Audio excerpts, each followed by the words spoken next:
What's up, everybody?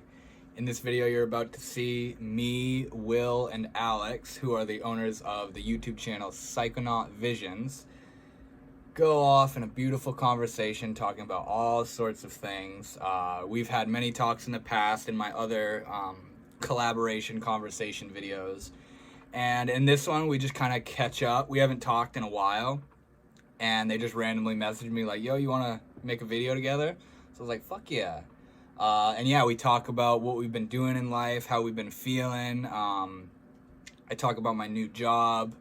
Alex talks about his current living situation. Will talks about how he's been working with self-development and self-improvement and just experiencing life. And we go over a bunch of different things in this video. Psychedelics. I drag them down the rabbit hole of philosophy and self-inquiry and stuff, which I tend to do when I'm talking to these two young men. And yeah, me and Alex kind of get into a deep talk about his personal living situation and his relationship between him and his father. And it was just a beautiful time talking together. And if you guys like seeing these videos of just, there's not really a specific thing we're talking about. We're kind of just bouncing ideas, hanging out, talking together, enjoying the evening, hanging out. You'll probably like this video. So if you guys watch, thank you so much. I hope you enjoy, and I will see you later.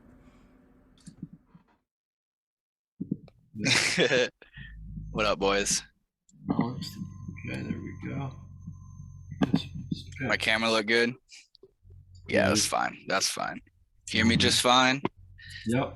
Testing. Alex looks like he's on another fucking dimension, man. I'm just waiting for y'all to start. Dude, I'm going. I'm going right now. I'm gonna include this part in the video. All right, here we go. We're good. Yeah, and the room goes silent. Oh, well, yeah. So, where should we begin? Where should we begin? Right here, right now. What's up, boys? How do you feel? Recorded one of these. What? When was the last time we recorded one of these as a trio? It's been a while. I mean, it was like a couple collaboration conversation videos will go for me, but yeah, it's been a little while now. I think we talked about like probably psychedelics, philosophy, shit like that. yeah. So where has everyone been in the last few months or so? How's everyone been hanging in there? Well, to try to keep it chill and not talk about the grander scheme of things of like just fucking life and learning and exploring and unlearning. As you all know, my name is Devin, Northwood Shaman, and I recently got a job working with cannabis, and I've been unemployed for like probably like close to a year where I was just chilling, doing stuff, and money started getting tight. So I was like, oh, I need a job. And I was like, I don't want to fucking just work with like, just go and get some sussy side job thing that I don't even really enjoy just for the sake of money. So I was like, you know, I kind of took my passion with cannabis and lined that up with the job. And I had to jump through all these hoops to get this like IIC card thing, and I had to go get fingerprinted, and I found a place where I wanted to work, had an interview with them, and yeah, for the past like 3 weeks now, I've been working with them in retail. Sometimes that's where I started out, and just recently I started working in cultivation, where I'm working with the plants, harvesting, watering, trimming, transplanting, doing all that stuff, cleaning the grow rooms out and stuff. And aside from that, man, still just like, you know, well, I actually got a really interesting thing to share real quick, something that happened at work a few weeks ago or a couple weeks ago or whatever. But it was when I just started working in cultivation. And so the people that work back there, I wasn't really, I didn't really know them. They didn't really know me. So we're sitting there trimming, and you know, in the same kind of nature as like we hit record and start the video and it's dead silence, like, oh, what? I'm sitting there trimming, and this guy asked me, he's like, so what are some of your hobbies? What are you interested in? And I like completely blanked out. Like, I was like, it was like he was asking me, who are you? You know what I mean? I was like, what the fuck? What are my hobbies? Like, can you tell me what I'm interested? Like, I don't know. Obviously, I can't think of something. And I was like, I like to be outside. I play my video game every now and then. And I just couldn't come up with anything. And you guys see how I spend my time, you know, like the kind of shit I do with my mind, and, you know, the philosophy and the meditation, the spirituality, psychedelics and whatnot. And for some reason, like, you know, I'll get back to that, but like a few minutes had passed and I asked him, so what are some of your hobbies? He's like, oh, I like hiking and fishing and mountain climbing, like rock climbing. I like reading books. I like philosophy. And it was right when he said philosophy that something clicked in me, you know, and I started just pouring out stuff about like Alan Watts and Terence McKenna and Ram Dass and Hinduism and Buddhism and meditation and psychedelics, and it just finally all poured out in me. And it was like, you know, I went home that day and it was like I sort of had this like revelation into that, and I realized like it's as if I personally separate all that stuff that it is my hobby. It is what I'm interested in. It is what I enjoy doing, you know, meditating and researching psychedelics and listening to lectures and the whole 9 yards of that. And I realized like I don't consider that my hobbies, because it like is my life. It is what I do and how I spend my time. And it felt weird. I even told the guy that. I was like, it feels weird to say spirituality is my hobby, or like, you know, meditating is my hobby. It just felt like weird. And on another level, I realized like, it's like I consider that stuff kind of taboo to the normal, you know, because I'm assuming what they are, the normal culture, where it's like, yeah, dude, I like looking into the nature of how we don't actually exist and we're just a fragment of our own thoughts. And like, it seems like that's not what he was asking me, but that's what I am genuinely interested in. And it was just this really cool, like, damn, like maybe my, you know, I kind of like chill out a little bit. Your hobby is spirituality and psychedelics and philosophy, and I could have just said that rather than, oh, what does he want me to say? I need to come up with like a normal thing that people do, you know, because of my own distortion of separating that out.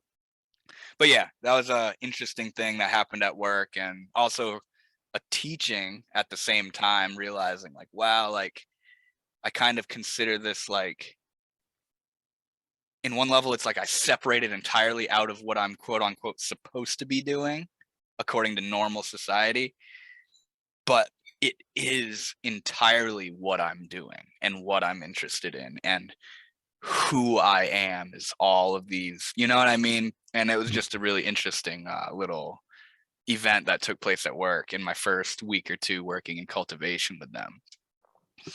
It's interesting because people will love you or not based on what you actually have to offer, what you have to say. Like you say you're into psychedelics, philosophy, and all that. But I feel you, because people ask me like what I'm into. I'll say like I'm into writing. You know, I like hiking, but it's not like I have this elaborate, you know, thought out game plan of who I am and what I want to say to someone. Yeah, like you have like this whole resume going on. Like Yeah. I don't know, bro. Okay, so I had this job interview that for my current job in December or like January, and I forgot what I was talking about. Oh, okay. They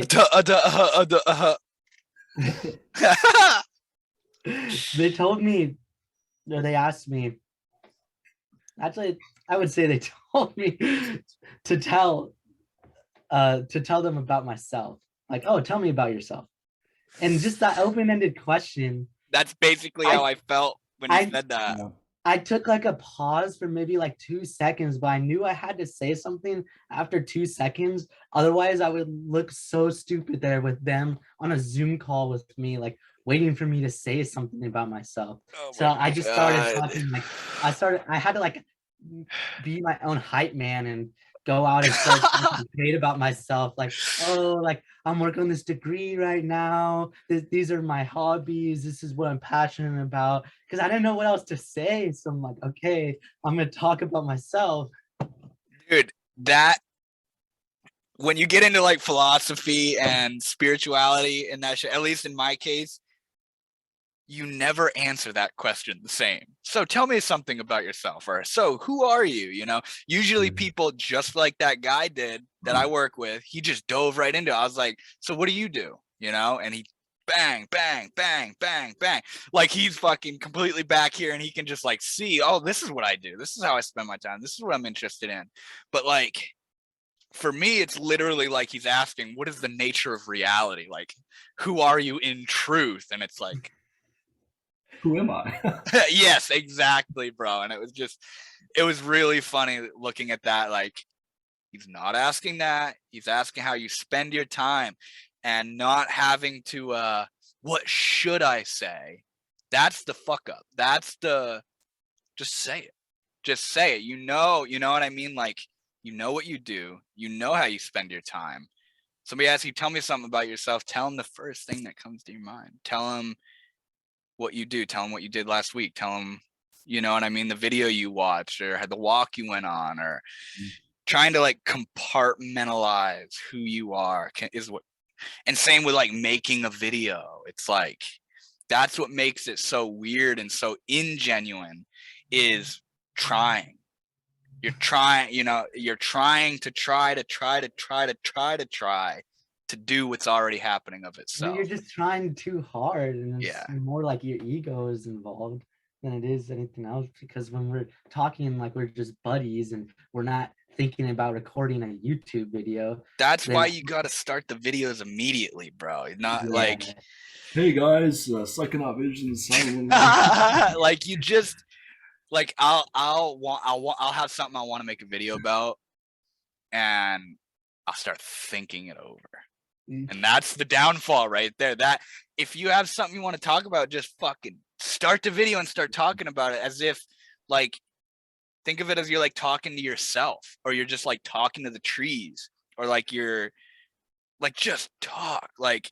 And I find myself like, oh, that'd be good to say. That'd be cool to say. Oh, that'd be wise. You know what I mean? But like the second I've run it through in my head, it's like I can't say it in the video anymore, because the second I say it in the video, it's like I'm like imposter syndrome of like what I was thinking a while ago, and it's like it just doesn't feel as genuine to have a whole, this is how it's gonna be, just talk, Yeah, that's how I feel. Like I can't start videos genuinely. So once I finally get a video going that's like longer than 2 minutes, I'm like, okay, I just gotta keep trying to go. But at the beginning, it just feels unnatural to me. Like I'm like pretending to be somebody else. Yeah. Maybe that's exactly what's going on. I usually just try to start with some kind of idea. I'll have something going on in my life, going on in my mind, or an experience I want to tell, and then I'll kind of just lead or build off of that with whatever it leads to. It can be like a video where I'm starting talking about, like struggles talking to a woman, and then it leads into my crazy ego death psychedelic experience or something. Yeah. I don't think it's.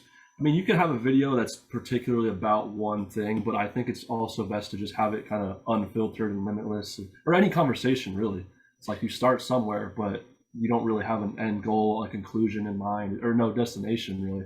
It's just kind of just goes wherever it goes. It flows. Yeah. That's how I kind of feel like it's easier to talk for me when it's like that, because there's no oh, I have to, you know, talk about this one experience I had, but I don't know where I'm going to go with it. I can just go. Yeah, and like saying that on the camera, like that, you know, I made that series called Freestyle Philosophy a while ago, and I haven't made anything on that in a while. But that's where I would literally just, I want to make a video, but I don't know what to talk about. So set the phone up, hit record, and just like fucking sit there. And then just anything that comes up, just it comes out. And then obviously once you get kind of talking to yourself in the flow of the video, you start going on all these tangents that are actually like really amusing and really like therapeutic to just let it out, and you got something you're talking about. And you guys have probably noticed like certain YouTube channels, they're talking and then all of a sudden they cut to the next scene of them continuing their sentence, and then it keeps cutting, and it's like, Yeah. I want to see what happened in the cut, like where you're like, I'm talking about this today, and oh fucking god damn it, and then they stop and then they come back all proper, and it's like, dude, show me what you're up to, show me your slipping mind, show me how hard you're actually trying to make this fucking video, you know what I mean? That shit's great. That's Show me you're great. human. Show me you're human, basically. Yes, sir. Yes, sir. Sure. Don't try to dit. We're like boxes, bro. I used to do that actually a little bit. In my like earlier videos, I would kind of just have these certain points that I wanted to get out there, so there would be like a fair amount of cuts. But I noticed that when I stopped doing that, and when I kind of just put the camera down and just let it all just kind of naturally flow out, that it was a lot more, I guess, genuine and authentic than it just being like, oh hey guys, today I'm gonna talk about, and then just keep cutting over and over. Yeah, I feel that. Or like I'll make a cut sometimes if it's like just if there's something that happens or whatever in the video, like my phone drops or whatever. I don't know. I would rather show what I don't want to show than take the time to egoically cut it out because I don't want them to see that part. Like I've actually included, because I do have like takes, or I would call them like bloopers, I guess, like where I'm trying to act all formal and this is what I'm talking about, and then I just space out and I don't want to be talking about it anymore, and then I just like, I'll make some joke to myself, or I'll literally laugh at myself and then end it. And like, I straight up included that in one of my videos just to like show like, this is what happens when you try too hard. This is what happens when you try at all, you know? But how are you guys doing? What have you guys been up to? I feel like I kind of took the stage talking about work and that little trippy thing I experienced recently. Well, I mean, I think the last time we talked was probably like at the beginning of the year or end of last year, somewhere around there. Something like that. Like, well, this has been my last semester of college, at least for now. Probably in general though, and I got my associate's degree for English and then business. And to be honest, I don't know exactly what I'm going to do with the business one, but I was already like kind of halfway through that, and I figured I may as well just finish it. And yeah, I don't know. Like, I've been writing quite a bit. Obviously, that's like pretty much my biggest passion. And yeah, dude, you've released some books now. 1 second. Oh shit! Have you read any of his books, Alex? No. No, come on, man. I'm just kidding. I haven't either. I just see like I just see the little things he posts about. But no, I am really interested, and honestly, I should probably take the time to get them to see. Like, yeah, dude, I think that all the time, but then I'm just too lazy to try to find a time to read, because reading makes me feel kind of sleepy. So I guess I had to do it as a bedtime activity, but it's so hard for me to commit that time to bedtime. You need those glasses. You need those 90 angle glasses where you can lay down in bed and hold the book at your chest and you can see the fucking text. There you go, Alex. That's what you need, man.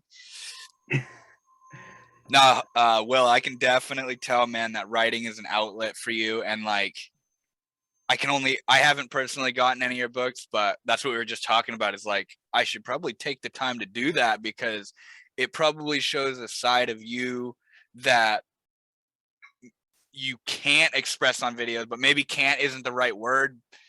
It's different. It's different. It's like talking about what you're thinking. Like that's how I feel with like poetry. Like I don't write much poetry. But dude, like you like embed the words and the paper or the note or whatever it is with this completely energetic and metaphoric, and like it's like free falling. It's like free falling. Yeah. The poetry, and like it has such an intense meaning to you, and where it came from, it's like on one level, sure, it's the intellect, quote unquote, being poetic, but on another level, it's like, as Alan Watts puts it, it's conveying the unconveyable, saying what simply cannot be said. And it's the spirit of us coming down through, riding down through the conceptual, intellectual mind and falling into word form. And, you know, you may put it out being like, secretly in the back of your mind, like, I hope they see how deep this is. I hope they see what I'm saying. I hope they think of it how I feel about it. But at the end of the day, they're not going to. They're going to read it. It could just be words to them. They could get a meaning out of it that is entirely different than what you poured out. They could just look at that and go, oh, that's a nice piece of poetry, and not have any sort of beyond thought of it, you know what I mean? But yeah, writing is it's like another language for sure. And Yeah, I mean, you're writing like to the sound of your thoughts almost. yes, exactly. And so, I mean, I've experienced free flows of what do you call it? Like writer's block. No, not writer's block. What do they call it when you're like just writing and you can't stop writing? A flow state, being in the Tao, as it should be called. I've been in those before, but definitely not on like in like a spiritual sense, because I'm not. Oh like, no, it's spiritual. It's spiritual, all right. You're right in the moment, man. Nothing blocking you. You're right there, dude. And see, the thing is, like with writing too, I've been asked if I would ever try and write like a fiction story or something, and I think it would be cool, but personally, I just feel like writing in a journal manner where I'm speaking my mind, speaking my experience. It's like it's just so like free. It's like my mind is in, because I type on my laptop. It's like in unison with my fingers, basically, as I'm just like letting up the language and whatever's on my mind. It would be interesting though to read a story you wrote of like the hero's journey and have like all these characters that are like in like another reality, but they're all based on characters in your life. I do like fictional or kind of things where it's like whatever's in my life, I'll give it some kind of symbolization. Like for example, I've talked about struggling with lust. I've talked about that as a beast, but over time trying to make that more of like a friend. It's like a beautiful flower. Yeah. It's like you try and, it's like, I don't know, you try and make peace with the enemy in a way, kind of like the whole duality side of it. So getting on that, lust is dangerous, you said? Yeah, it's dangerous, but I feel like you have to kind of almost accept it, because there's nothing you can do about it, It's us that are dangerous. It's us that are dangerous. It's what we do with these themes that are like otherwise neutral. Like it's everything is empty action. It's just here, empty, nothing to be said or done about it. But the second we come into the equation, I come into the equation, you guys come into the picture and try to do this or that, like we were talking about earlier with trying to make the video, like if we didn't have a conception of who we are and what we're doing right now, this would still be happening. But and we wouldn't be in our own way. We wouldn't be like trying to do what's already happening. We're making a video happening is making, we're talking, we're looking, we're sensing, we're thinking. It's all already here. but there's this separate, I have to do this. I'm doing this. I have to make this happen. But you're not making it happen. It's just what's going on, you know? Like do you see sights? Is there someone that sees sights? Do you hear sounds? Or is there just hearing and seeing? It's just heard and seen. Yeah. You know, is there someone in there that sees sights and hears sounds and thinks thoughts and feels feelings? Or is the feeler of feelings just another feeling? Is the thinker of thoughts just another thought? Is the seer of sights, it's just another thing seen in apparentness? You know what I mean? Like that's just the level that we get in our own way of, I've started this video and now I have to be this and I have to talk and I have to. Do you wake up in the morning going, I have to do this, I hope I do it right? Do you take a piss or a shower going, I hope I'm doing it right? Do you know, like, I like this one too. Like, what's the difference between hearing and really listening closely? What's the difference between seeing and giving something a really good look?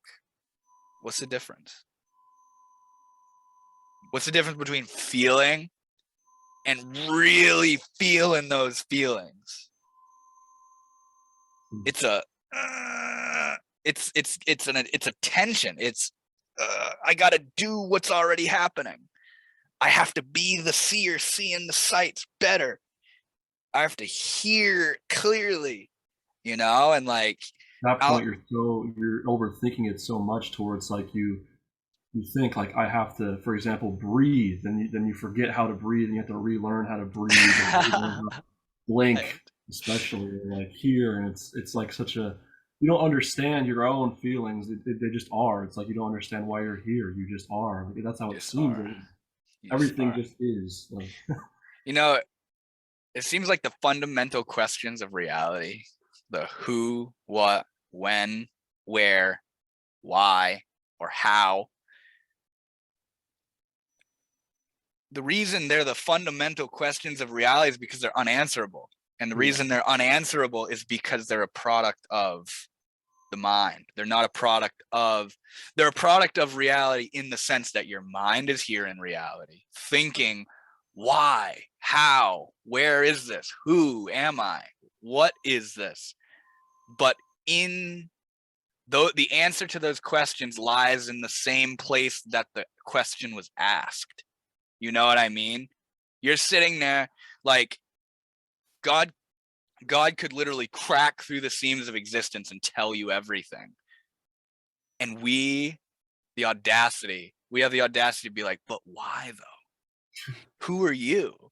It's never ending because it's a product of how we are. And you know? How did you even get there? How did you do this? How'd you do that? Why'd you put me in this position, God? Come on, man. What is this? What is this, man?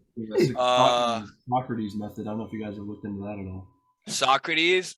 Yeah. Every now and then. What's up? You like ask one question. Like, for example, for existence especially, like, you can ask that and say, like, you said God just comes and tells you everything. Okay, but why? And then he explains whatever reasoning, and it's like, but why? And then in whatever question is asked can simply lead to another one and another one and another one and another one, and it's just infinite. Like, what is this? Probably you guys might not want to go obviously in this direction. It seems like I always tail it into this fucking craziness, but like what is why? What are you asking?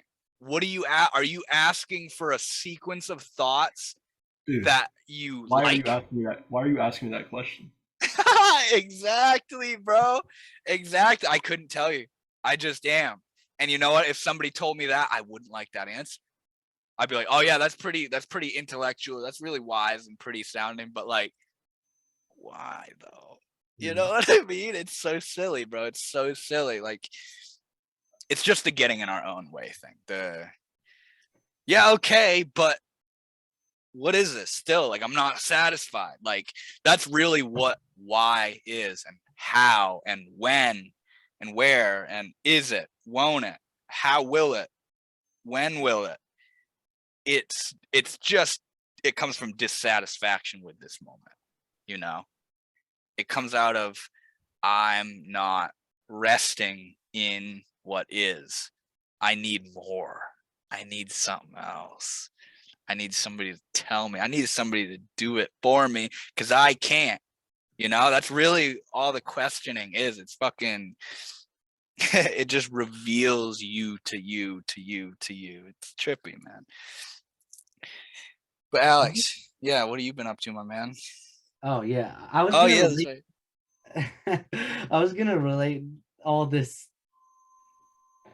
I don't even know what to call it. What you're talking about. Philosophy. Yeah.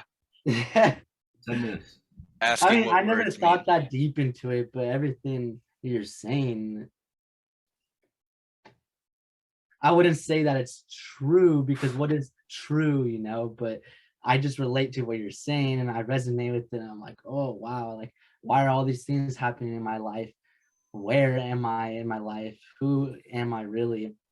And in the last year or so, actually like the last 6 or 7 months have been completely life-changing for me, just as the last 7 months before then and the last 7 months before then. It just keeps going and going, and life is constantly evolving, and you're going through different shit at different times, and you're trying to just figure it out and advance yourself physically, mentally, spiritually, emotionally, all these things that you had to keep going towards. And the biggest thing for me probably is my brother started smoking weed about 7 months ago, and him and I smoked together for the first time in September, and it was like such a memorable day.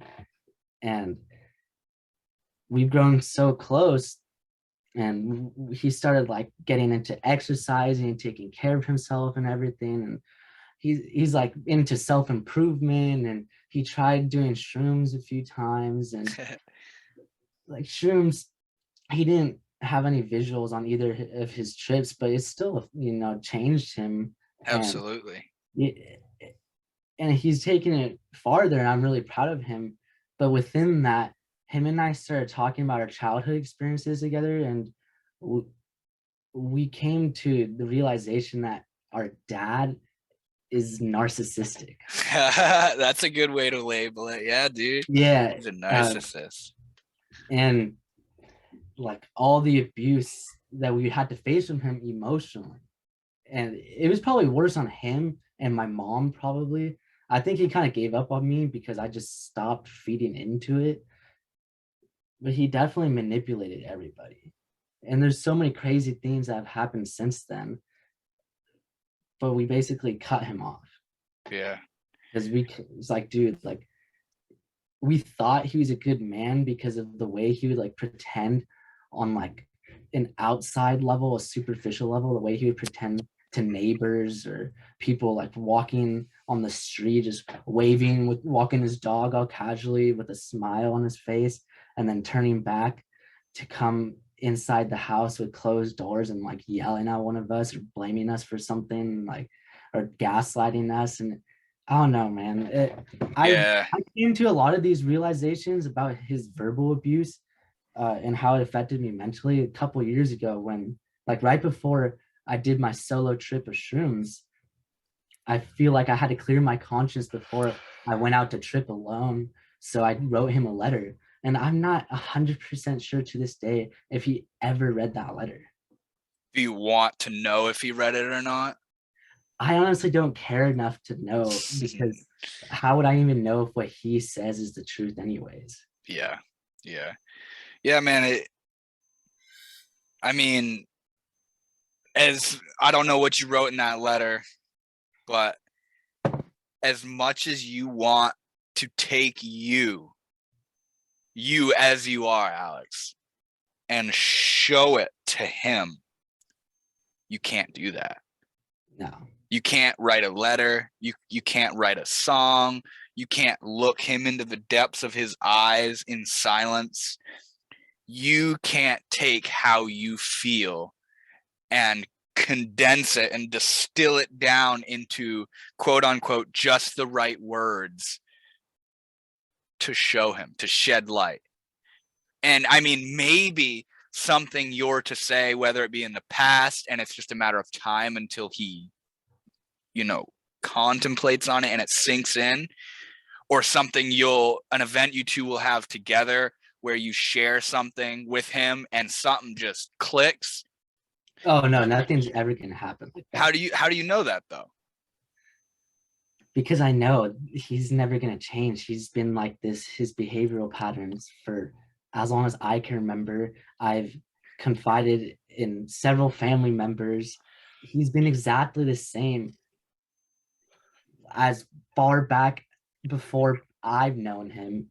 The way I describe him to everybody's come to the same consensus. This is how he's been. Like, this is what his personality is around everybody else. Yeah. And that doesn't change. And you need to know that, okay, we have almost 5 minutes left. Okay, so I'm going to tell like the craziest shit that he's done since we tried cutting him off. Oh, we already cut him off. We blocked his number too. But what was the craziest shit he did? Okay, so my brother and I, we would give him our dog, you know, out of courtesy. Like, you're our dad, like you get the dog a couple times a week, right? But my mom was the one who really took care of the dog, paid all the vet bills, everything. We were only giving him the dog out of courtesy. He thought that it was expected. Never said thank you ever or anything. So when we came to all these realizations and we confronted him in a conversation and everything, we really just came to this decision like a month later that we don't even want to talk to him at all. We don't want to see him at all. So we're going to keep the dog. We keep the dog, and he tried so many times to get the dog back. And the last time he tried to get the dog back was when, after my brother and I clearly communicated this several times that he wasn't going to get the dog, he tried asking my mom, who he's manipulated and abused for like 20 plus years. He tried to get her to give him the dog because he was basically threatening suicide. But he said it so vaguely that you weren't 100% sure if he really meant suicide, but you kind of like already knew, you know, like intuitively you're like, yeah, like he's implying suicide. This is what he said. I remember it still. He said, I'd like to come pick up the dog tomorrow. Not even asking, please. Like, he felt like he was going to be entitled to it. I'm finding it hard to have a reason to stay. Now, like, when I tell you that, what does he mean by stay? So what we do, we were literally on a Humans are so dramatic, bro. Like, we were literally on a suicide hotline for like an hour, and this guy was really good. Like, he was doing reflective listening, and he was like understanding everything we were telling him based on our past with him. And he basically was like, just ask him if he intends to commit suicide. So that's what we did. We asked him, like, is this what you're saying? Because he texted my mom, so my mom sent the text like, do you mean you're going to commit suicide? And he never responded. cliffhanger. Now, that is exactly what he wants us to think. Exactly. And my cousin ended up telling me like a week later that he ended up getting his own dog, and he told her specifically not to tell me and my brother. And obviously she told me because I already talked to her about everything going on.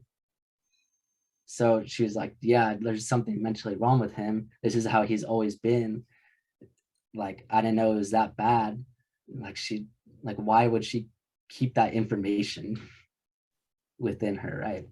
Like my dad wanted it to be a secret that he got a new dog. It's just like all this dramatic shit he was trying to pull, like all the strings he tried to pull to get the dog back. Why was it so important to him? We were only giving her to him like one day a week.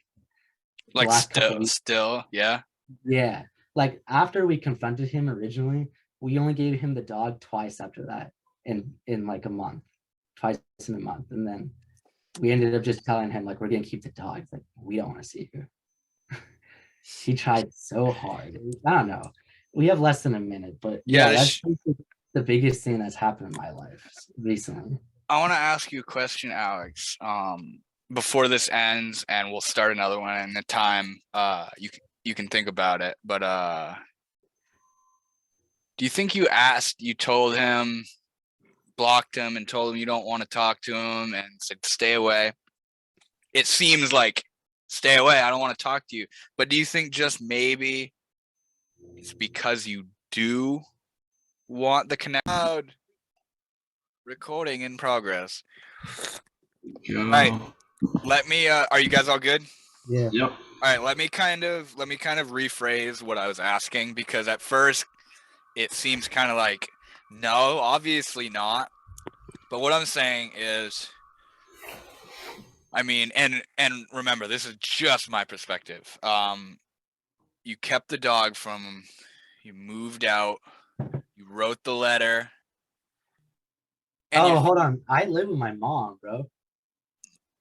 Did she move out? Yeah, that's kind of that's kind of what I meant. Whether you've said it to him or said it to him or not, you're saying in yourself, I don't care. Fuck that. Fuck you. Get me away from it. Do you think that is because you do care and you do love him and you do want him to understand, and that what is happening right now is a sort of, in one level, it is a giving up and moving on, but in another level, it's kind of imbued with this final hope that this will get through to him. This will be what shows him. This will be what changes his mind and his perspective to finally see what I'm saying. And let me just first say that why I'm even asking that is because not caring, no longer giving a fuck, doesn't proclaim itself to be in such a state. It because it doesn't care. It doesn't tell the person, I don't care anymore. It doesn't tell the person, I'm done. And it's almost like those statements and those efforts and actions are just that, an effort to say, look how far you've pushed me. All I want is for you to understand. All I want is for you, maybe you to do a change, maybe you to make an adjustment. And I don't know what to say anymore. So I'm going to say, I don't care, as a last hope, as a last effort, as a last, I do care. And this is where you've brought me to. Does that make sense to you, bro? Yeah, but I already have answers for all that entire question that I just haven't even gotten to. So I wrote him a letter 2 years ago, and I didn't say as much as I wish I did, but at the same time, I basically told him like you're horrible to us. Like, why do you treat us like this? Like, you treated my mom so badly. Things like that. And, like, I feel scared of you because of the way you raised us in this relationship dynamic. You yelled at us almost as like it's like a manipulative tactic to make us feel physically intimidated. So we listen to everything he says. But at the same time, he trauma bonds us to him because he's trying to get us to like him. Like, oh, I'm cool. Like, I'm the cool parent. But he never really was cool. He was never approachable, and he was abusive. Like at the end of the day, he's abusive, and that's why I cared enough to tell him, like, hey, like, I'm worried about you, you know. And in that letter, that's what I said. I didn't just say like, oh, fuck you, dad. Like, this is how I feel about you. I kind of like beat around the bush, and I try to form it in a positive way, though, because So it was inherently negative, but you wanted to make it sound positive? no, more like because I mentioned some other things like he doesn't have a good diet, or like I'm worried about him physically, and I like want to cook with him or like help him eat better or something, you know, like doing some trying to connect with him Yeah. on. And this was before I realized he was like really just extremely emotionally abusive. Bro, like I'm only 19, I'm just first coming to these realizations, and wow, I'm still living with him, so it's like tough to like try to work through that. So I'm trying to like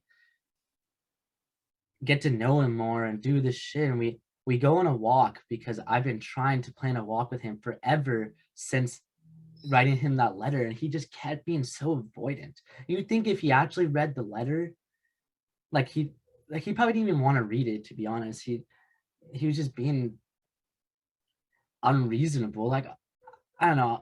If my child was confronting me with some shit, I'd be like not wanting to read it, but at the same time, like he he's purposely being deflective.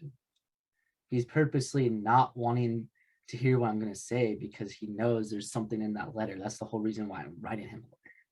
So he just like doesn't want to see it. And we go on a walk, and like, well, we finally went on a walk like 5 days later after I wrote him the letter. Like, but I should have gone on a walk with him like 3 days before that at least. But he kept avoiding it. And when we finally did, he was telling me about how he wanted to slap me. The first thing he said, dude, like he wanted to slap me the other night because of the way I was talking to him. And to backtrack, this is what happened that night. I remember because I actually read the letter recently of what I was feeling 2 years ago. It brought me back to that time, right? So we were all eating food together, takeout food, and the dog was there, and he was okay, I was making a coronavirus joke because that was when COVID started happening, all these lockdowns. And he turned to me and he's like, yeah, we all know you're scared, Alex, because you're an anxious fuck. Like hella angry, hella rude. Like he wasn't being sarcastic, bro. He was like literally just putting me down for no reason. Just the way he looked at me, like putting me down for no reason. So I didn't really stand up to him there. Like I didn't really say much because I never had the balls to just stand up to him. I was always afraid of him for so long. I felt like my voice was just hushed by him. And he was like fucking around with the dog, like trying to get her to jump all over him, like giving her like hella pieces of his food. I'm like, stop doing that. Like, why do you keep doing that? That's not good for her. Like he's encouraging this bad behavior from the dog, and it like seems weird to me. Like, why are you doing that? Like, stop doing that. And he got hella pissed off at me, and that's why he told me he wanted to slap me. That's the first thing he said after I wrote this letter full of emotion to him. And that's what the emotional abuse does, is it like these emotional abusers, they don't want to hear your emotions, and then they use your emotions against you. They can't handle it, bro. They can't handle exactly. it. Like I could get into a story that's, I mean, I don't know the ins and outs of what you're talking about, but it's with my dad as well. And I don't use I could very well use psychological terms like narcissism and trauma bonding and just all these other things that describe why he is the way he is. But dude, they to try and relate in the sense of like what I've reflected on with my dad. They always say these things that they will never change. I will never change. I am the way I am. It's almost like it's coming in from this concrete place of like anti-enlightenment, anti-awakening, anti-freedom, where they are one with it all in the sense that they are fully dissolved and adhered into who they quote unquote think they are. And they have the slightest bit of reflection to say, you know, they say something like, I am not going to change. I will never change. I don't know if your dad has said something like that verbally, but my dad has said it many times. You know, me crying my eyes out to him, and he's saying, I'm not going to change. I am the way I am. And me not being able to word shit because I feel verbally pushed down to, and you know, I'm in my room thinking it all over, like if he could just do this, if he could just see this, if he could just this and this, and it all seems so apparent. But the second the quote unquote confrontation begins, I have nothing to say and I can't get it out, and I just want him to say it, and he sees that I'm attacking him, and it's not even an attack, it's a talk, it's a communication, but to him it's an attack on who he thinks he is. It's So exactly what it is. holds up those walls even harder. And like I said, I don't know what your dad's going through, but he and this isn't to be discompassionate towards what you're experiencing, but I feel comfortable saying you are more emotionally aware. You are more intellectually aware of the factors and variables going on in this situation. And it might hurt like hell, but you're able to do something about it, to move on, to give it up, to carry on. He is, when you say things like, I will never change, or I am the way I am, or you can't, or don't talk to me like that, it's all coming from the same place. They aren't powerful. They aren't strong-willed. It's a lack of intelligence. It's a lack of flow with the inevitable changing of life. And the part where I say don't take this in a discompassionate way is, it might hurt like hell for you, but if you could see how scared and defenseless he probably feels, you would understand why he's being so, I'm big, I'm bad, don't talk to me like that, I'm gonna slap you. Oh, screw the letter. Oh, it's out of, he can't avoid the change that's happening, man. Everyone around you saying, oh, he's not gonna change, he's the way he is. He's basically fighting for his life. He's fighting and clinging to who he thinks he is, which is everly going. It's going. He's probably afraid of death. He's probably afraid of environmental shifts of what's going on. And he doesn't want to show it. He doesn't want to show that inside there is someone who doesn't accept how things are in such intensity. And that is what animates these types of people. They're going to manipulate. They're going to act nice. They're going to act big and cool. They're going to act calm and understanding. But inside, they're not even hearing it, that they're trying to be puppet masters of life itself. Yeah. Because they're so fucking scared of it. Because they are so little. And when what's up? Bro, I'm gonna talk on that, because I ended up talking to him in person like maybe a little over a year ago about his verbal abuse. Like this time I tried to, it was around like, I think it was around when I got my new phone in like, I don't remember what year it was, to be honest. But I got my new phone. I'm like talking to him about his verbal abuse. And I thought things would get better. I thought like I could just pretend none of these conversations happened and that things would get better between me and my dad eventually, especially after my mom and him divorcing. I thought it was just like normal people getting divorced. But the more and more I thought about it, the more I'm like, dude, my dad's not like normal. I know normal is, it's subjective, of course. No, Like you're good.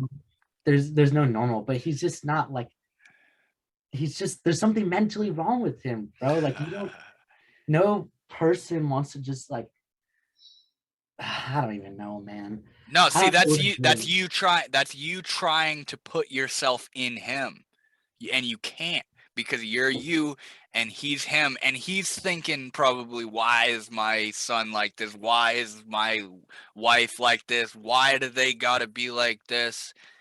But that's because of his defensive mechanisms as well, and he can't understand you in the same way you can't understand him. And it always seems to be like that, where there's the one that seems and is apparently inside of compassion and is being brought to a place of frustration and sadness and despair over the situation and fed upness and saying, I can't take this anymore. And then the one that seems like a fully frustrated, violent, concrete block that is just, no, I don't care. Deep down, I do, and I'm scared of life itself, but I'm going to tell you I don't give a shit, because that's the best thing I can do to hold up who I think I am. I will not understand you. I will not hear what you're saying, because it puts who I think I am in jeopardy.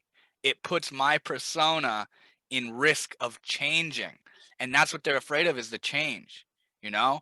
And Yeah, that's why it's so hard for those people, man. there's no excuse for it though. It's really not, like you can feel bad for somebody. Like I feel bad for my dad because he's just a product of whatever he experienced as a child growing up into an adult. But at the same time, like you actively choose to become the way you are because you think it's okay.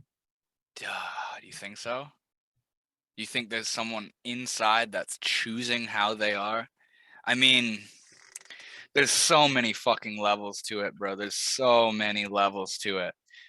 On one level, you say he's a product of what's happened through his life. And in the very same sentence, you say he's choosing to be how he is. And those are sort of contradictory statements, that he is just a mechanical flowing of his environmental and psychological factors of everything he's been through. And that's making it that there's no one inside. He is just a running off of action, of karma, of mechanical, this is what's happening. This happened to me, so I'm going to be like this. But then saying there's someone inside who is choosing to do this, choosing to do that. You can conceptually and intellectually justify each one, but which is it? Which is it? Is there someone who chooses how to do this, or is that just another environmental thing that happened in regards to everything they've ever been through? And it's all about trying, like you were saying a moment, I just don't know. It's all about trying to fucking understand that other person. I mean, dude, they still behave the way they do, and Hell yeah, they it's do. not acceptable behavior. So, I mean, somehow they got to that point. You can feel bad for them all you want, wham, wham, wham. But like at the end of the day, they're who they've become, and like, bro, like I'm not gonna put up with any of that. Like they need to understand that this is who you are. And I didn't tell my dad that he's a narcissist and shit because it would be like a fucking injury to him, bro. Like Yeah. it would kill him. Dude, when I got into this kind of stuff with my dad, because this is really relatable, man. Like I dealt with this kind of shit with my dad, who is that same concrete block. I'd get into this stuff with him and he'd say, don't psychoanalyze me, Devin. You know what I mean? He knew that something was challenging his persona. He's smart enough to know that.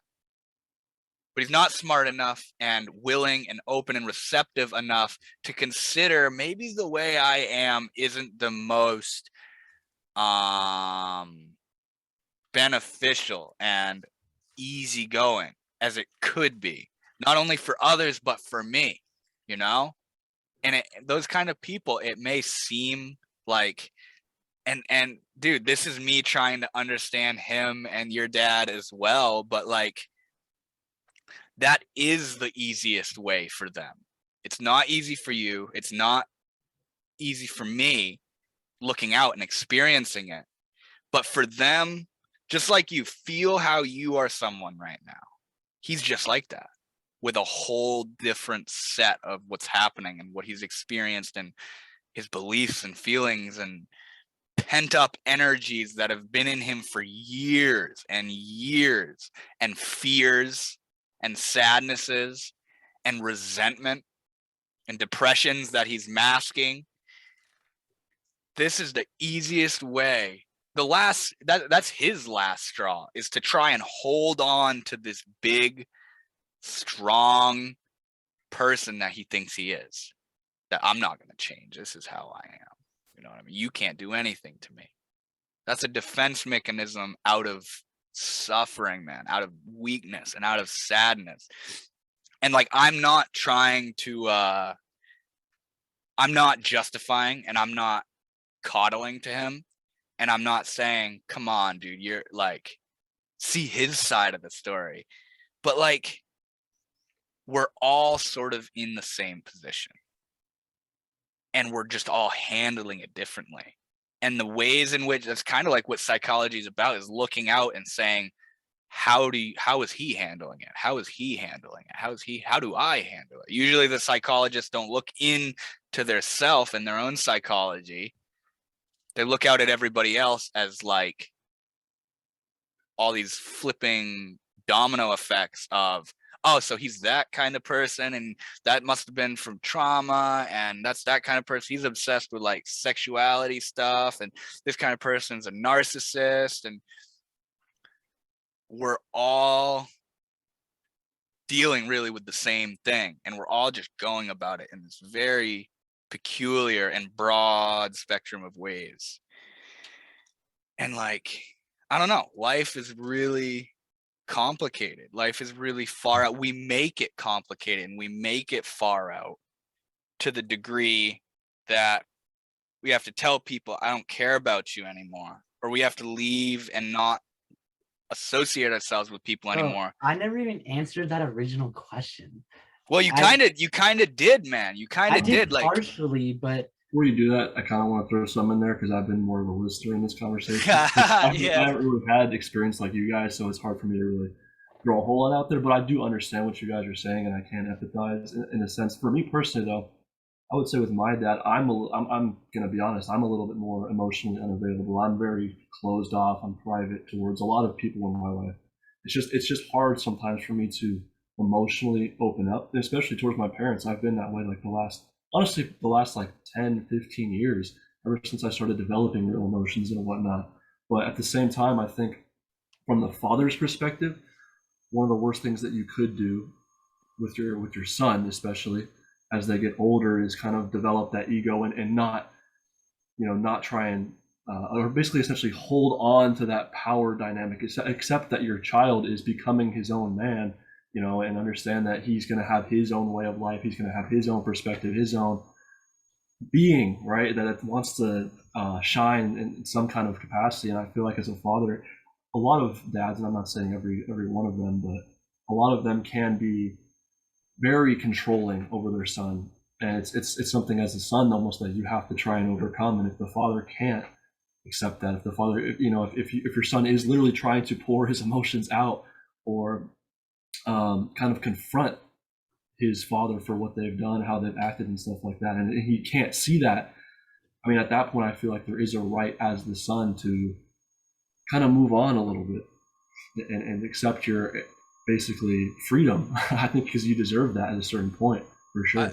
I would hope the son realizes his own, you can call it individuality or essence or freedom. I would hope that they realize that they can, he's not in control of me. It sure as hell feels like that when you're young. Yeah. And when you live with them and you ain't got there's no place to go. There's no reason to go anywhere. This is your life. This is my life, as we say it, And there does come a point. That's something, yeah, you're fucking very right with that, Will. That's something that parents seem to have a hard time grasping and understanding, what, especially if it's their first time having a kid. Mm-hmm. I mean, I don't know if you're a single child, and Alex, if you're a single child, but like, or No, if I you're, got a brother. Yeah, I'm oh only yeah, that's right, yeah. Yeah. Dude, to this moment, Will, to this very moment, you are the first time they've ever done this. They've ever had somebody as old as you are right now. And how would they know how to deal with it? You know what I mean? And like I kind of had that talk with my mom, or just like that kind of perspective with my mom. Like, she's got 5 kids. My brother's 24. I'm 21. My sister's 13. And she has 2 twin boys that are 6.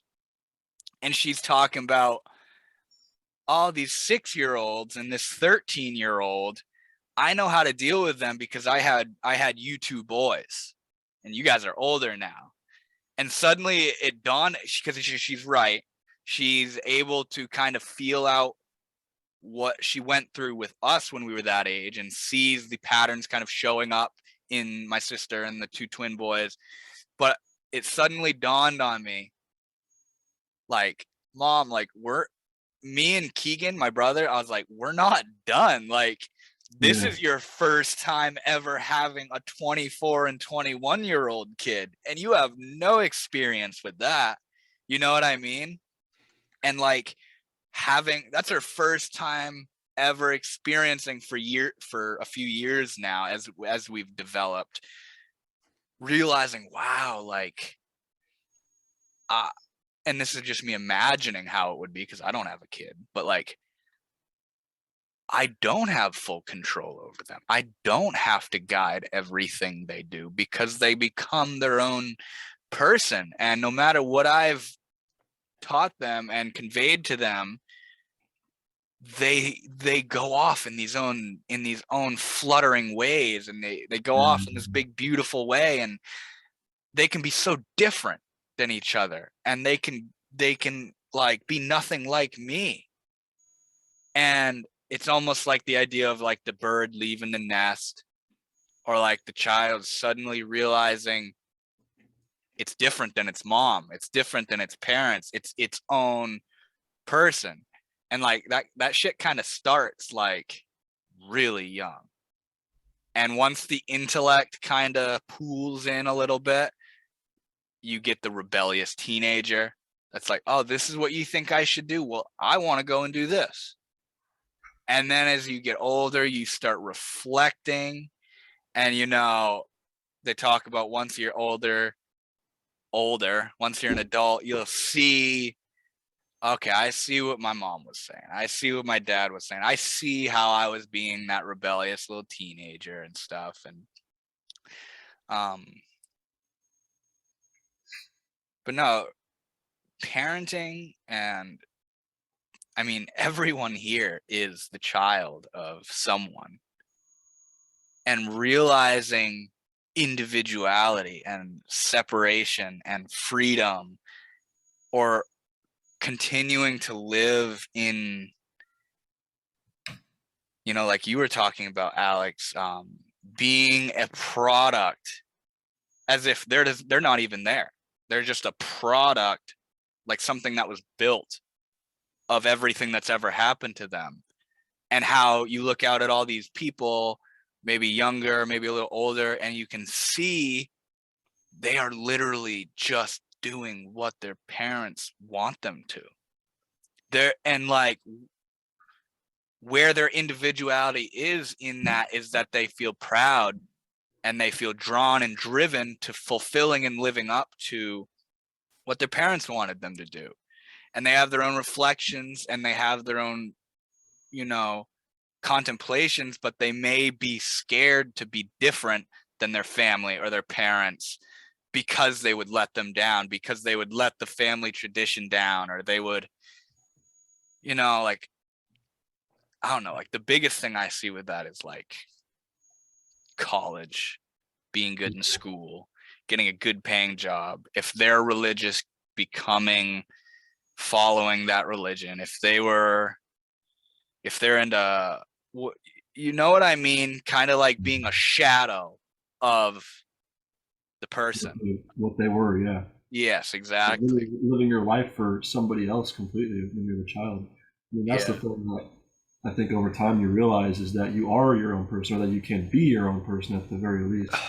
But as a parent, I could see how that would be challenging, because you birth this life into the world, and in their early years, you're basically completely responsible for them, because a baby, it's not going to change its own diaper, it's not going to feed itself. That'd be pretty far out if it did.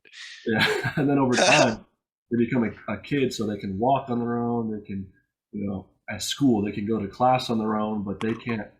Oh, running at 10 minutes. They can't drive themselves to school, so you still gotta take care of them in that regard. But at a certain point, it's like the rope you lose, the handle on the rope more and more and more and more, and then eventually, it's just you kind of have to accept that they are not. I mean, they're your child, but they're not like, I don't know how to put it. They're not like yours. You're not in control of them anymore. Yeah, dude. And it's like, that's kind of like the essence of what I was talking about with, it's their first time being a parent. And they're kind of under this impression that I brought you into this world. You are mine. Yeah. But like, not really. Sure. You and mom did the thing where we came out, and because of you, karmically cause and effect, but like, here I am fucking talking to you. What does that say about me being yours? Like, you know what I mean? I am my own consciousness. I am here. I am right here just like you. And no, I'm not fucking 50 years old. How could I be? You guys gave birth to me. Obviously, I'm younger than you, but here we are together. You're over there. I'm right here. And that's like really strengthens the ego, separation, individuality. I'm my own person. I'm right here and they're over there. It's so fucking built into the system of creating this sense of individuality and self. And like we could get into a whole fucking spiel about how that right there, the first thing that was to really be psychologically built in us, was how I'm this and they're that, is what's got all this shit, what makes things so dense and so complicated and so separate and finite, and the world doesn't understand me. I'm alone. I'm isolated. I'm alienated. I'm sad. I'm mad. I'm happy. I need this. You leave me alone. I want you. Like, it all comes from that sense of self. You know what I mean? And like, that's its own major philosophy. What were you going to say, Alex, before I started spieling? Sorry, man. Grab it before it goes. I was talking about, as a parent, having that need to be in control. Oh God. Can lead you down a path to do things that are beyond fixing. Wait, could you say that again? Beyond fixing, you said? Yeah, like the way they treat their children could be beyond fixing. Such as my situation with my dad, like, it's beyond fixing. Emotional abuse. What if he came up to you and said exactly what you'd like him to say? Because, bro. Because. I love it, man. What? I said what if, and you said because, like you had already told me. But no, carry on. Okay. I don't remember, but like, how are you so sure that this can't be fixed? And what does fixing entail? You know, imagine what it would be for it to. Trusting him, and I don't trust him at all. I hate him. Do you? Look, man, deep down inside, I want the love and affection that I've always craved from my father, like wanting to accept me as his son and being emotionally available and being positive and encouraging. But he was none of those things, and he never will be. And even if he tries to be, it just seems fake because he's never been like that. It's a part of his behavior, and it only takes great willpower and true intention to try to change a behavior. Yes, I mean, you can't change him. You have no authority or say or any sort of actual control over who he is and how he sees things, but you do have control over your own perspective, you know, like tying right into the statement, I hate him, screw that guy, I don't trust you. Those are things in you that you can, it seems like you have no choice but to feel that way. But those are things that can be completely uplifted and dislodged from your being. And it's not like he doesn't have to do a certain thing for you to trust him. You trust in a weird kind of paradoxical way. You trust him to be just how he is. You trust that he's not going to change. You trust that you hate him. You trust all these different aspects of how he is, and it brings about these statements of fuck that, you know. And where that all really comes from, man, is the love for them. If I don't love him, you don't love him, that, you know, to me, when you say that, it's like, and that was why I asked that question, man. When you say to someone, like my dad does this, he says, I don't give a fuck about anything. I don't care about anything, you know? And it sounds really dense and concrete, like, damn, he doesn't care about anything. But why would you even be saying that? saying what? I don't care. It's like texting, like you're in an argument with someone, and you say to them, I don't care, or I don't love you anymore, or I don't feel the same anymore. You say these things because you care, because you love them, and they let you down. I necessarily agree with that.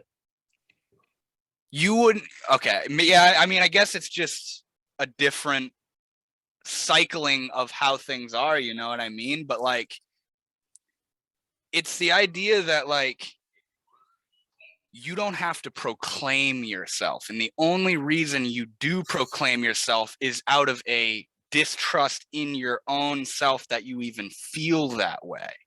You need to justify that. I don't care what you say.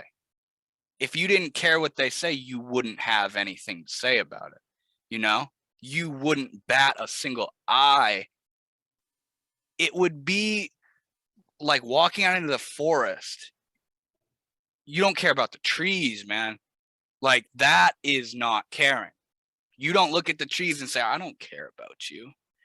When you say that, when it comes out of you, it's because there's something in you that gives a fuck, that it wants to put its 2 cents in about the situation at hand, you know what I mean? And like, you could call it like attachment, or you could call it love as well, caring. Yeah, it's not like a real genuine mutual love. That's the issue, is that his sense of love is based on what people give him. Because what I give him is his sense of love. Like, isn't that your sense of love as well, man? And why you say you hate him, because he doesn't give you what you think love is? Bro, you know what I mean? It's not that deep though. I think it is. I like straight up, I think it's that deep. Of course, like, you have your own idea and construction of it. But like, and I only say this because of how I see it with my dad. Like, I've said those things to myself. I've said it to him. I say, I don't care. I give up. Fuck this. I'm moving out. That's literally why I'm in this room right now, is because I moved out of my dad's house because I gave up. And I realized that was my attempt to get him to realize my part. And still it didn't do anything. The thing is, he's just a person that's not worthy of giving love to. Yes, deep down, the child within me wants to love him because he's my father. That's all I'm talking about right there, is that you do want, yeah. But I don't actually love him because it's not a real love. It's Boomski. Recording in progress. All right. So where were we at? I believe. I was trying to, bro. I was like writing a text to Northwood over here because I don't know, bro. I just want to be like upfront and just say I feel like I didn't get the chance to say what I wanted to say about everything before we went deeper into psychology and philosophy. Because I have thought about all these things, and I've definitely questioned like all the actions I've taken with my father, and just like analyzing more in depth of the father-son bondage, or the paternal bond between a father and a son. And like, I don't know where I was going with that, man. I think, okay, I'm just like reading off my text here. But my brother and I, him and I become so close that we're able to recall so much more about what we experienced with him, that it's a very powerful feeling, being able to go into the depths of your mind and pull the shit out that you didn't really think of for so long. And it's kind of put together a clear picture of, like, obviously I don't know the entire truth about how he was raised, what he experienced, like what he thinks in his head, but I can put a basic understanding together in an image, like, or like a whole series of events, like this is all the shit that's happened and this is what we experienced with him. And yeah, man. I know what you're saying, and I'm not telling you what's actually going on. I'm just spewing my mind, just like you spew your mind, just like Will spews his mind, just like everybody in this entire world spills their mind. And I'm not even saying it in a personal way to you. And like, when I talk about these things, you're apt to say I'm getting, quote unquote, into psychology, into philosophy, but that's just how I think. It's just, when I look out at this world, that's what I see. Not psychology or philosophy. It's just my immediate, this is, okay, that's what I see is going on here, you know? And to put it as simply as I can, we all just care a lot. We all just love a lot. And that's why we're saying what we're saying and doing what we're doing and getting rid of this person and getting this person to come be with us, or changing our life, or telling that person I don't care, or telling this person I love you, or spewing out this is how things should be, or fighting with someone else, waging wars. I just look out and I see, wow, we all really care. We all really do give a shit. And anytime I see or hear the people that tend to say, I don't care, I don't give a fuck, I hate this, I hate that, it's because they've been let down, because they care so much. They care so much, and they were let down, and they didn't get what they thought they should have received, you know? Like, I was talking about this in my last video, like, people that become bitter towards the world, that say those very things, fuck this world, this is meaningless, this is pointless, I don't give a shit what you say, I don't give a shit what happens. It's because deep down they feel the exact opposite. They do give a shit what happens. They do care what everyone has to say. They were looking for immense meaning in this world. And they came to realize this world, whatever this is, doesn't always, and usually often, doesn't live up to what you think deep down it should live up to. It doesn't give you what you feel you're giving it. It doesn't offer you what you feel you're offering it. We feel that the world doesn't understand us. We feel that this person doesn't understand us. We feel this person doesn't care what I have to say. We feel, and it creates resentment. It creates hate. It creates fuck this, whether it's at a person or it's at the world or it's even at ourselves.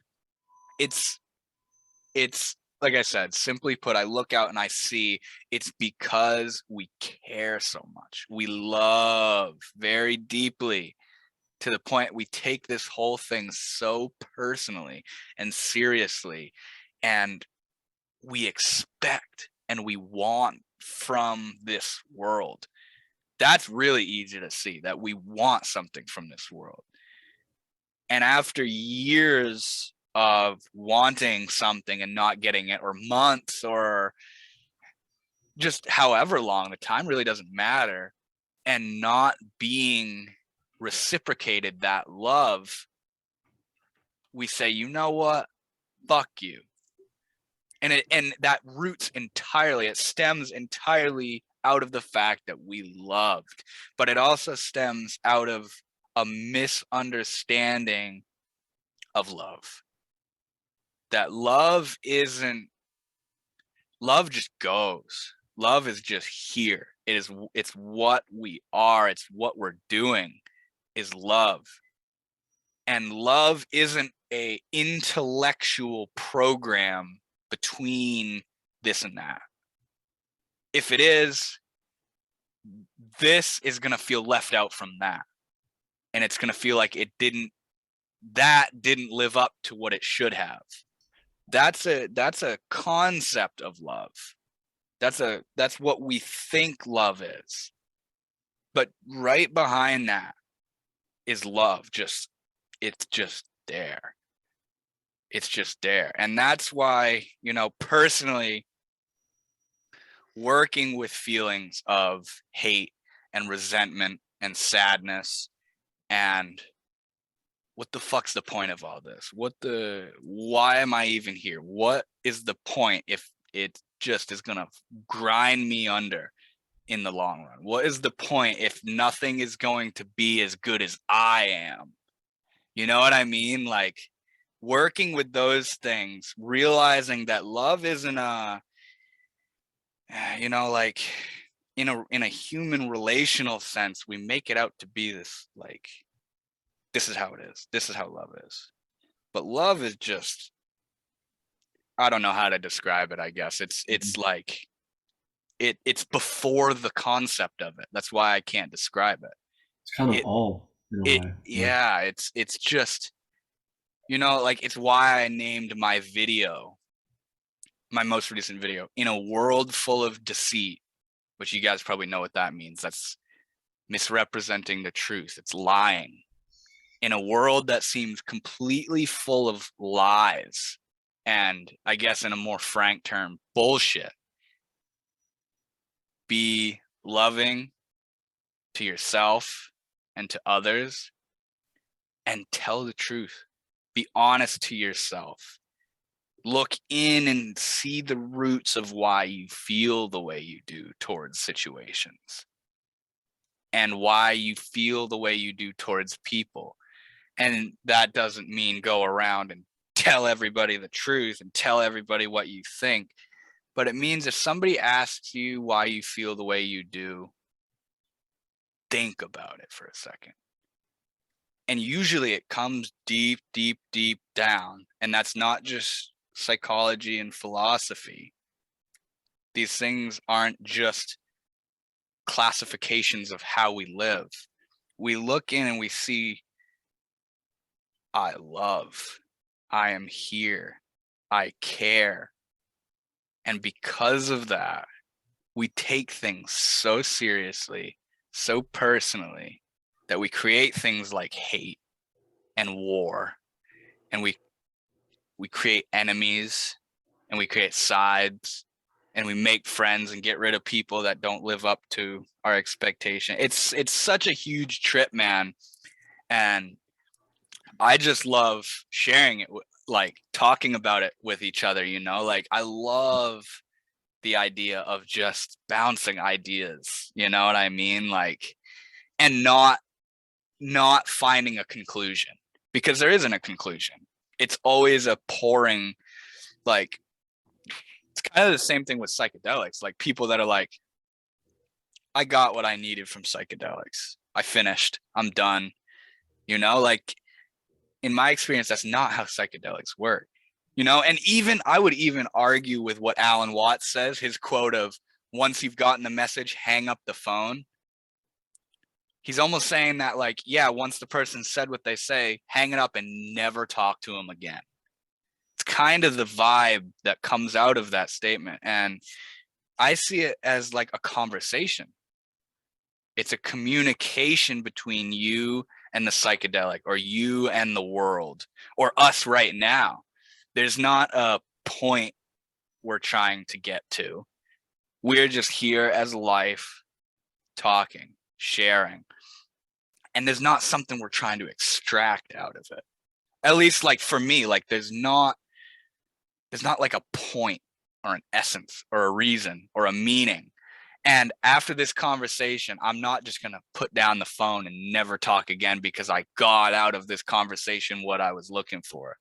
That's where I kind of get weird with that outlook on psychedelics, you know, like it's not like you finally get it and okay, now I don't have to trip anymore.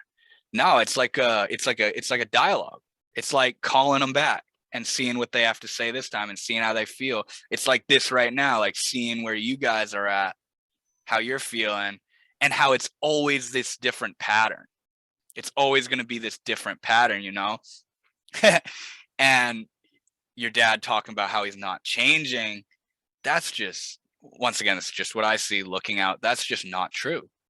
The one that says I don't change is everly changing, dying, going through all these different emotions and stuff he deals with. Every single day is different. Every moment, you know what I mean? The saying I don't change, I'm not going to change, is holding on for dear life to who you want to be and who you've built yourself up to be, you know? And it's just really far out stuff. And I think it's funny that this is just how I look at life. And it's why it was so hard for me to describe to that guy at work when he asked me, what are your interests? I tried to think of what I'm supposed to be interested in, you know? Like I tried to think of, oh shit, like what are the things normal people usually do? You know what I mean? Like, but no, like I just like think and study shit and look out at life and look into myself and see, why is it like this? Why do I feel like this? You know? Yeah, I would say like I try to kind of be in a lot of a flow. Like it's very difficult to do that, but just kind of accepting my limitations in terms of what I know, of what I am essentially, and just trying kind of have more of a growth mindset in a way. Because like you said earlier about like when you want something and you fall short, or when it's just time passes and you don't get it, you don't have it, Yeah. it's gonna be that resentment that builds up. Mm-hmm. And I think it's just about having intentions, having desires, but not saying that I want this and I need this and I can't live without this, because Right. that's when it can be dangerous. That's when it can be cause real destruction, I think, in your life and your psyche, and in the way you present yourself to the world, because that's when you could become bitter and kind of victimize yourself and say like, oh, I don't have this because, yeah, like you said, like the world doesn't understand me, or these people can't understand me, they can't get a grasp on who I am, and stuff like that. But it's like no one knows essentially who every single one person is except every single one person. Like, Yes, man. Yes. like And like, I mean, I don't know. It's just it's one of those things. It's like we have this constant. Um, we're constantly concerned about the perception that others have of us, but everyone is so concerned about the same thing, the perception others have of us. It's like of us, you know. So it's like how you guys think of me, but you guys are thinking how the world thinks of you. You know, so nobody's thinking about. I'm not thinking about what the world thinks of you guys. Yeah. it's almost like we leave ourselves out, and what we are, kind of like you said, Alex, a while ago, we become a product of what everybody's telling us we are. Yeah. And we feel how everyone else is telling us to feel, and not like in a specific, this is how you feel, this is who you are. But we're wondering these things about ourselves. We're wondering, what is this? Like, who am I? Like, that's the deep shit that even if we're not verbalizing it to ourselves, this entire life we're living out, whether you word it of, I'm a philosophical person, or I'm just chilling, man, I'm just living life, or looking in and seeing, wow, like I just want to feel good, and everything I'm to do and am doing right now is to try and make myself feel good. Or someone that's like, I want everyone else to feel good. That's what I want. It's because when they make someone else feel good, it makes them feel good. Like, we're all wondering and asking, you know, this is who I think I am. Like, who do you think you are? Like, what is this? Why are we doing this? I don't want to look into that. I just want to feel good. I just want to feel cool. I just want to have friends. I just want this. I want that. You know, it's stemming out of desire, and desire is stemming out of how we feel like we don't have what we want. You know, and when we feel like we got what we want, we're worried it's going to go. We're worried it's going to fall away, or it's not real, or it's ingenuine, or seeing how it's not going to last forever, or all these other things. Like, it's like a chronic anxiety, and that chronic anxiety carries out our lives, and why we do what we do, why we change our career or move or dress ourselves differently or listen to different people or change the type of music we're listening to, everything, why we build the hobbies we do. It's because it brings us out of this chronic, what the fuck is this? Why, you know what I mean? Like, do you guys know what I mean? Yeah. Like, I don't know, like, it seems like we're all like, this is who I think I am. Who do you think you are? You know what I mean? Like, We don't really know. yeah. And that not knowing is like scary and like sad. And it's because deep down we know it's all going, it's all falling away, and we don't have any sort of control over this thing. And at the end of the day, you know what I mean?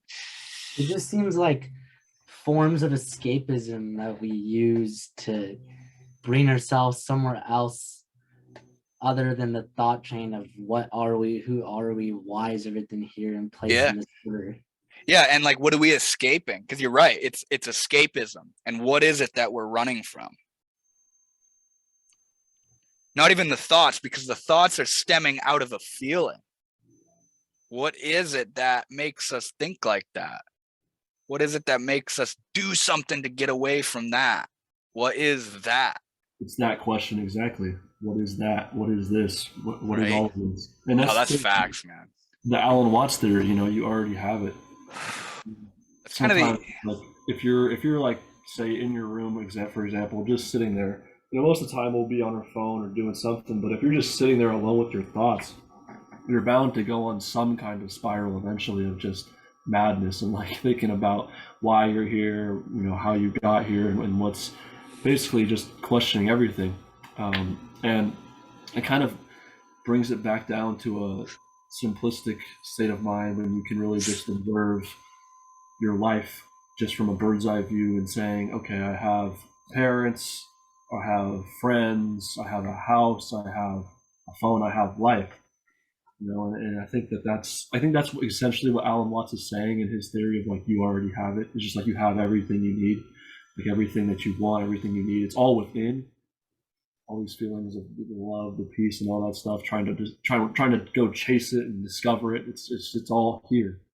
Well, a lot of like this theme that we're talking about, like trying to run away from what we call, what is it? Like, what are we running away from anyways? Yeah. I mean, I don't even know what to call it. Like, I'm not gonna just name it because it has no name. That's just slapping a definition on something, right? But a lot of it's just tearing yourself down almost. Like, I find myself throughout the day feeling great at some point, and then like at another point, all of a sudden I'm like aware that I'm feeling good. I'm like, well, why am I feeling good? And like there's more shit that I could be doing today. And like all of a sudden I'm like thinking too much about how I'm breathing. I'm turns into this whole like OCD shit in my head, like, oh my god, my calf feels a little funny. What if I'm gonna get a lower leg injury or some crazy shit, bro? Like, just thinking like, oh, what if like some terrible thing happens to me? And that, not really like becoming overly invested in that thought, but sometimes it'll make me anxious just thinking like, oh, what if some shit happens and I can't do this or I can't do that? Yeah. No, I had the same thing. Like when we were on our 8 gram shroom strip, or well, essentially we were coming back, and I was kind of getting my getting my ego back essentially. I was thinking about my life and stuff like that, and I at that point was like nauseous. I kind of wanted to throw up, but I was looking up videos like need to throw up, but you can't. Like I couldn't throw up, and all the videos were like talking about how you have this social anxiety problem, you have this built up, and these up, and I'm like, oh my god, this is me. They're describing me. Yeah. I just thought of like the doomsday scenario that I was just, my life was crumbling, everything was falling apart. You have to get off of that thought train eventually, you know, and just kind of realize that it's just off of this one thing that I can't do, and then it's everything is just thrown away, and then all of a sudden all I do is eat, and I'm perfectly fine. Alex, you made a good point, man. You're feeling good, and then you ask, why am I feeling good? But then you start becoming so overly aware of how you're feeling good, and then all of a sudden you're not feeling good anymore because you didn't even realize that you were feeling good. And then and then you recognize the feeling of good, like this is good, because it's like you have this pleasurable sensation. I feel energetic, like I'm moving around, doing whatever the fuck makes you feel good. You know, it doesn't really matter what makes you feel good. You just become aware of feeling good, and then it can bring you out of that state of feeling good. That's a separate self, man. That's the one who thinks they're seeing themselves, experiencing things. And that's just, I mean, that was what was supposed to happen, is in that moment, you're supposed to see how you're feeling good and look all into, why am I feeling? I do the same thing, bro. I do the same thing. And, you know, like when you're feeling really good, or when you're lost in suffering, like completely, oh my God, like it's almost like you're more in touch with life and yourself, because there isn't a bird's eye one looking back saying, why is this happening? Even if when you're suffering, you're saying, why is this happening to me?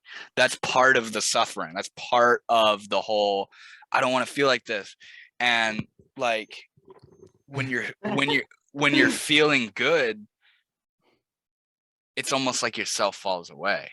You are just, you're in a flow state, like you're writing or you're exercising or you're on a walk or you're listening to music, and it's almost like you're not thinking about it. And that's what feels so good. Yeah.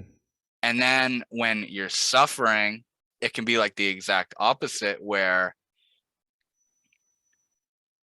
thinking about it, what would be called overthinking. Why am I feeling this sadness? Why am I feeling this? On one level, that's overthinking, dissociation, separation. But on another level, it's using the power of the ego to realize its own silliness and realize I can't do anything about this. This is how I feel. You know what I mean? Like, I'm going to go and try to do this because I just want to feel good. You know, it's such crazy stuff. Like, it all feels on the cusp and tip of my tongue to talk about, but it's this right now.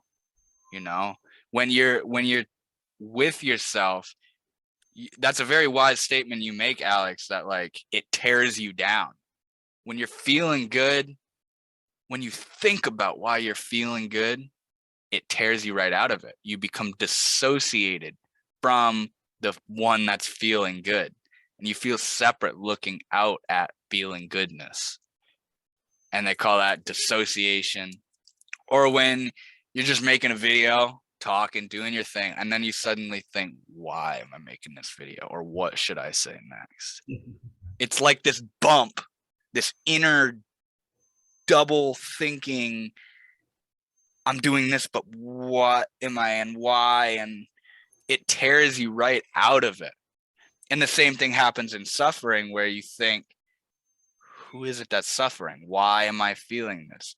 And on one level, it can bring you right out of your happiness. And it can, on the other level, it can rise you right out of suffering into happiness again, into a state of clarity and peace and calm.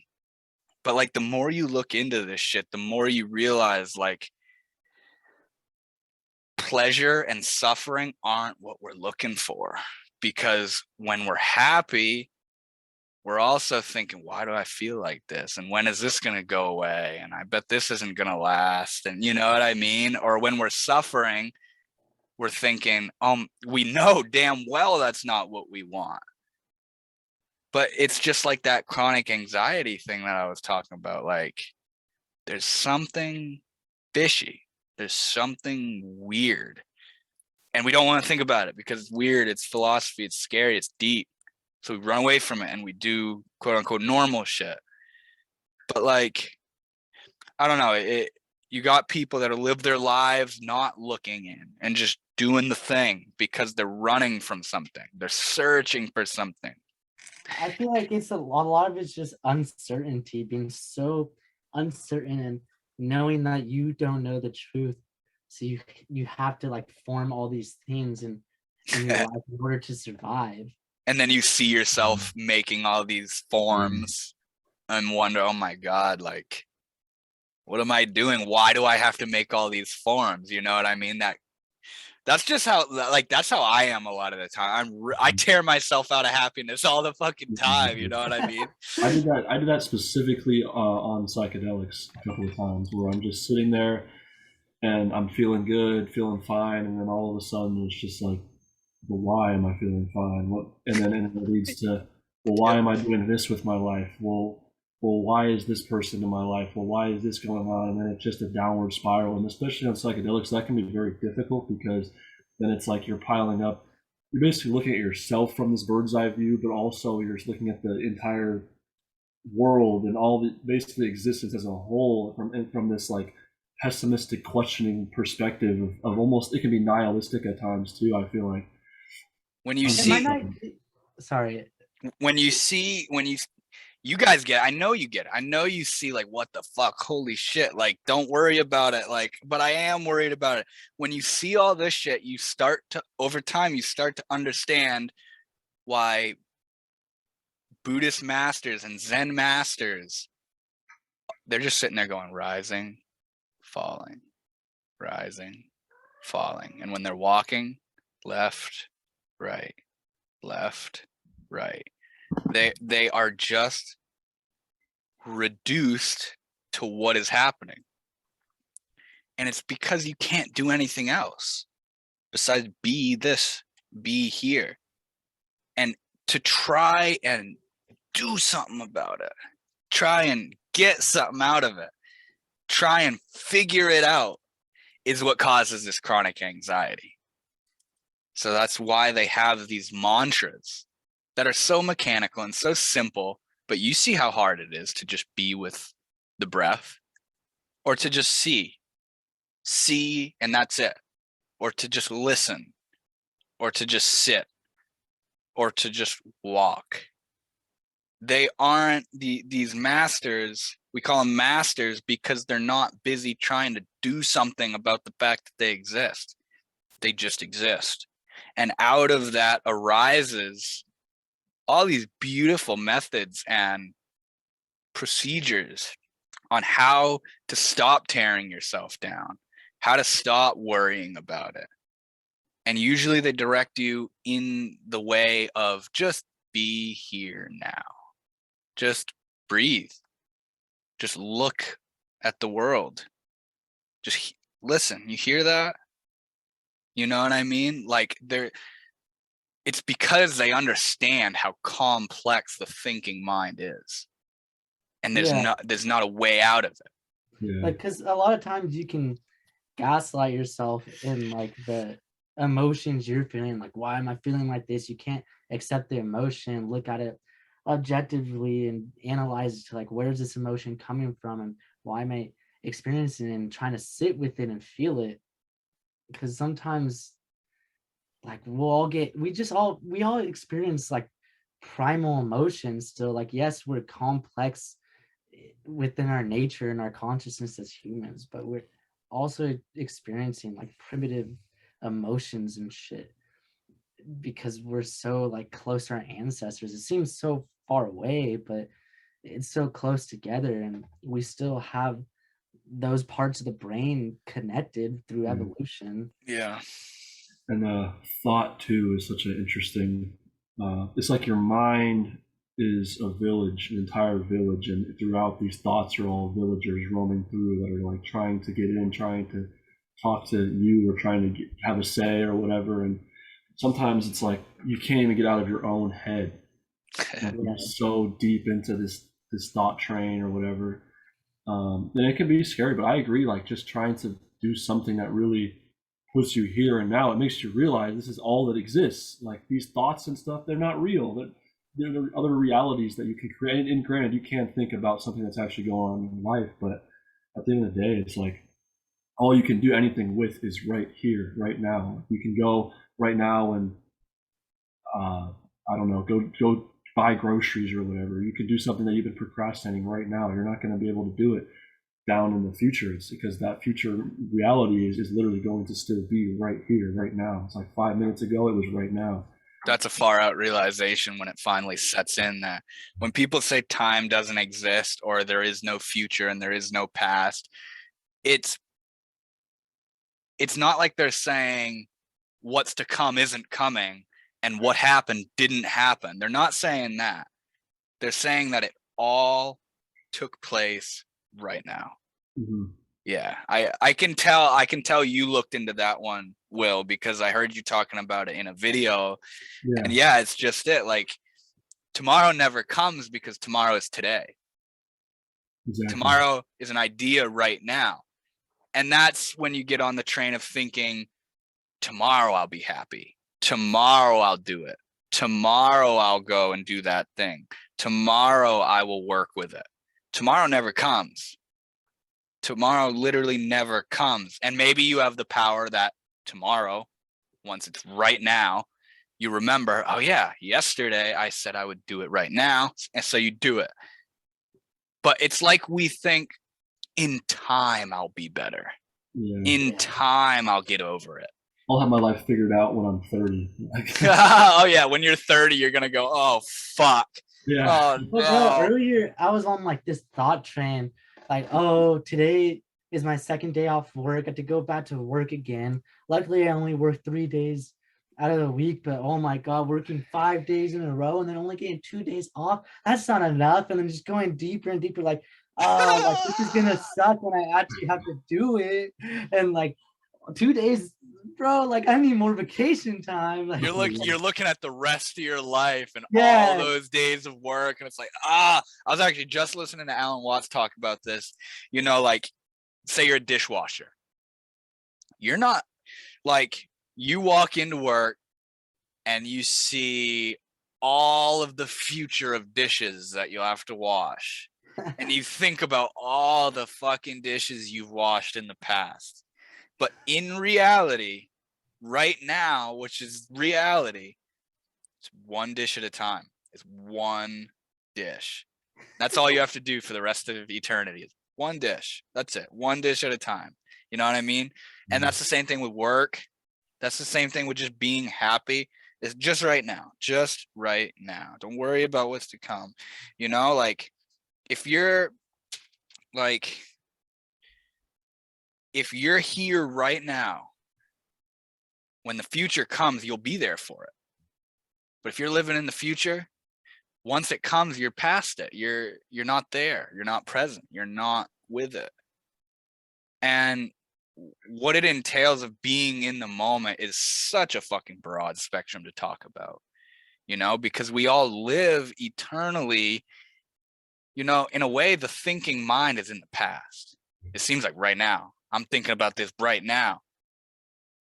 But it's a observation of what just was in consciousness, which is this moment. And thoughts think about themselves. Thoughts don't think about, I don't see this moment. I love that. It's trippy, man. It's trippy. We're waiting for the right thing to happen. We're waiting. And we make peace with waiting in sadness. You know what I mean? And like, I feel like I'm slowly realizing that, like, peace is different than happiness and sadness. Oh, yeah. Happiness isn't peace. No, it's not. Peace is being able to be here and accepting what is, Yeah. whether I'm feeling happy or whether I'm feeling sad. And that's why, like, in the meditations, as you're rising up through the kundalinis and all the crazy shit they talk about, you start to feel such ecstasy and such bliss. But the instruction is, don't stop there. That's not what it's about. Keep going, move right through it. Yeah, sure, it feels good, but just keep going. Just keep being, following the breath. Oh my God, I'm melting in euphoria. But that's not what it's about. And the same thing when you're down, just keep going, because this too shall pass. Just keep. A lot about, like, accepting a certain, I don't know, like, I can't remember the word, but I was thinking more of like a fate or something happening or unfolding, because it was always going to come. It just Like happened. death. You had to try to figure out, like, yeah, I mean, it could be like death or just accepting a given scenario, something that already passed. Like, oh, this is what happened. I had to deal with it. And if you can't fully come to terms with it, it's gonna tear you down. It's like, Or like self-acceptance over self-improvement too. It comes to the self, I think, like accepting yourself, accepting as much as you want to improve. Like, you do have limitations. There are things that you essentially innately have to accept about yourself. Like, I am a man, you know, like I can't, I mean, I know some people that would argue with you there, Will. like arguing what? Like, I was just making a joke about, like, oh, I'm not a man. I'm a man, but I'm what I think I am. Yeah, I mean, and that's fine. Like, Yeah. There's nothing wrong with that if people, you know, have questions or you know, want to switch or whatever. But I mean, that's nothing Switch it up.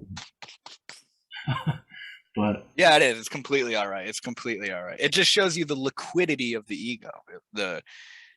You aren't this. You're who you think you are. Yeah. You know what I mean? Yeah, for sure. We got less than 1 minute. What are we gonna do with it, boys? What are we gonna do? I mean, I'm probably gonna be done after this video. Yeah. Oh shit. That means we're